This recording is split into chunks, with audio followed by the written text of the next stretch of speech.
আলিপুর আবহাওয়া দপ্তর থেকে পাওয়া এই মুহূর্তের সব থেকে বড় খবর, ভারী বৃষ্টিপাতের পূর্বাভাস। সাইক্লোন রেমাল কি আদৌ ধেয়ে আসছে? কি বলছেন আবহাওয়াবিদরা? বিস্তারিত জানতে ভিডিওটি অবশ্যই শেষ পর্যন্ত দেখবেন।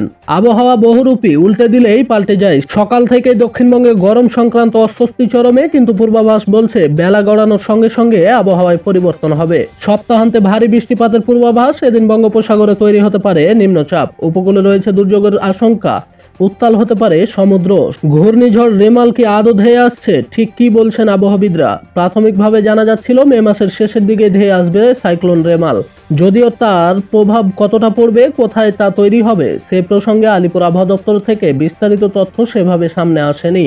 সম্প্রতি হাওয়া অফিস জানিয়েছে আগামী 24 ঘন্টায় দক্ষিণ পশ্চিম বঙ্গোপসাগরে ঘূর্ণাবর্ত ও নিম্নচাপে পরিণত হওয়ার সম্ভাবনা রয়েছে। শুক্রবারের মধ্যে তা গভীর নিম্নচাপে রূপ নিতে পারে। এরপর তা ঘূর্ণিঝড়ে পরিণত হলে তার মুখ হবে উত্তর পূর্ব দিকে।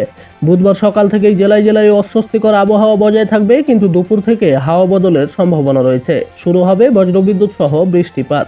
শনি এবং রবিবার ভারী বৃষ্টিপাতের সতর্কতা রয়েছে উপকূলের জেলাগুলিতে। শুক্রবার থেকে মৎস্যজীবীদের সমুদ্রে যাওয়ার ক্ষেত্রে নিষেধাজ্ঞা জারি করেছে আলিপুর আবহাওয়া দপ্তর। অপরদিকে বুধবার কলকাতা থেকে শুরু করে দক্ষিণবঙ্গের সমস্ত জেলাতেই হালকা থেকে মাঝারি বৃষ্টিপাতের সম্ভাবনা রয়েছে। কলকাতা সহ দক্ষিণের সব জেলাতেই বৃষ্টিপাত হতে পারে। বজ্রবিদ্যুৎ সহ বৃষ্টির সঙ্গে ঘন্টায় 40 থেকে 50 কিলোমিটার পর্যন্ত দমকা ঝোড়ো হাওয়া বইতে পারে বলে জানিয়েছে আবহাওয়া দপ্তর। গত মঙ্গলবার থেকেই মালদা, মুর্শিদাবাদ, উত্তর ও দক্ষিণ দিনাজপুরে বৃষ্টি হয়েই চলেছে। বুধেও ঝড় বৃষ্টির সম্ভাবনা রয়েছে মালদা এবং দিনাজপুরে। বুধবার পর্যন্ত ঝড় বৃষ্টি চলবে। বৃহস্পতিবার শুধুমাত্র মালদা ও দিনাজপুরে দুর্যোগের সম্ভাবনা রয়েছে। এদিন সকালের দিকে অস্বস্তিকর আবহাওয়া থাকবে কলকাতায়। বেলা বৃদ্ধির সঙ্গে সঙ্গেই গরম আরও বাড়তে পারে। সপ্তাহান্তে রয়েছে ঝড় বৃষ্টিপাতের সম্ভাবনা। শুক্রবার থেকে ফের হাওয়া বদল হতে পারে তিলোত্তমায়। শনি এবং রবিবার শহরে রয়েছে ঝড় বৃষ্টির সম্ভাবনা। এদিন শহরের সর্বোচ্চ তাপমাত্রা থাকতে পারে সর্বাধিক 35 ডিগ্রি এবং সর্বনিম্ন 27 ডিগ্রি সেলসিয়াসের কাছাকাছি। গতকাল শহরের সর্বোচ্চ তাপমাত্রা ছিল 34.1 ডিগ্রি সেলসিয়াস, যা স্বাভাবিকের থেকে 1.3 ডিগ্রি কম। এবং বুধবার শহরের সর্বনিম্ন তাপমাত্রা 28.7 ডিগ্রি সেলসিয়াস, যা স্বাভাবিকের থেকে 1.8 ডিগ্রি কম।